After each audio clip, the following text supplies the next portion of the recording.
घमंड के लिए बा कि हम बड़ा हीरो हैं, घर का धनमान हैं, सबके छोड़ के ही चल जाएंगे। और ये काहे छोड़ी आइल बारू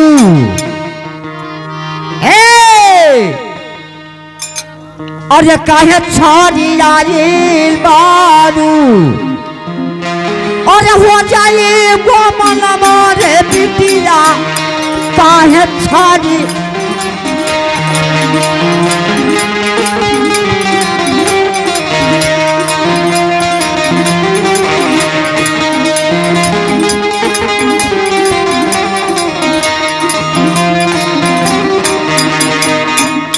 हो जाई गवनवा ये पुछिया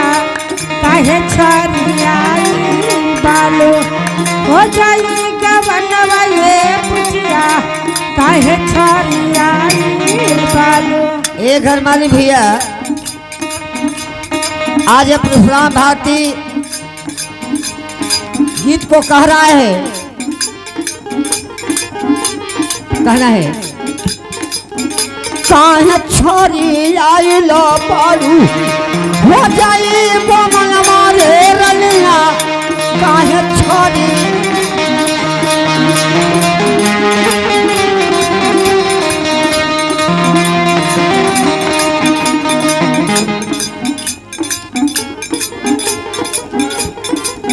काहे छरिया बालो हो जाई गवनवा ये पुछिया। ये देखें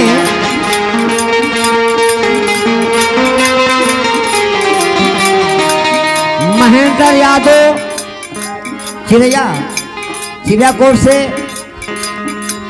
कोट से ना महेंद्र यादव की तरफ से ये सारा पुरस्कार आए हैं। कहना है जो खाना खाने वाले लोग वंचित हैं जाकर भोजन कर लें, हमारे सुपन भक्त लोग आएंगे तो बाधा पड़ जाएगा, आप लोग भोजन कर ले। कहना है काहे छरिया बालो हो जाई गवनवा ये पुछिया काहे छोरी तो हुआ के बात बताओ सैयानी राम हीरा ले चलो तो मनवा रे माई सैयानी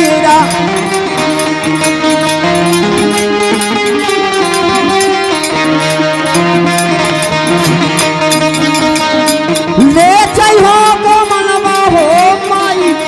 सैयानी राम हीरा।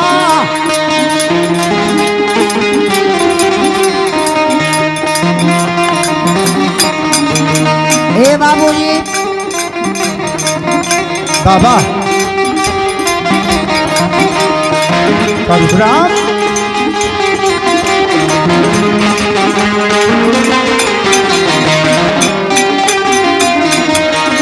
जकरा से ढेर बड़ियो करे से खटा दी हमनी को घर के माई बहन लोग अवतारी का गावतारी हीरा जनमर पवन सुंदर मानुष तनवायर सुंदर मानुष तनवा हो अरे कहे के गवावला पे कारण हो चल रखे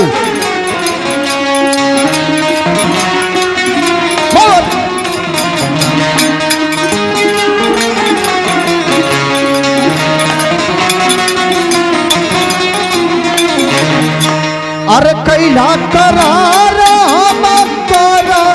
बेभाग्य न्याय कर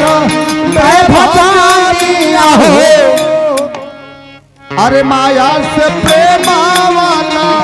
गावेला हो और हृदय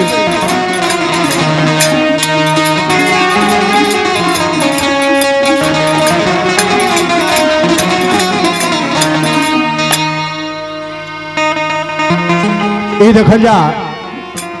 हमारे गुड्डू सब एक ही डहारी आया रे एक ही डहारी अरे संत मानवा कैले पापी चार न हो।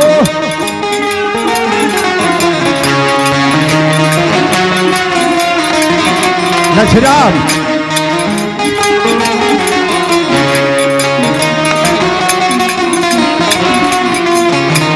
हेलो,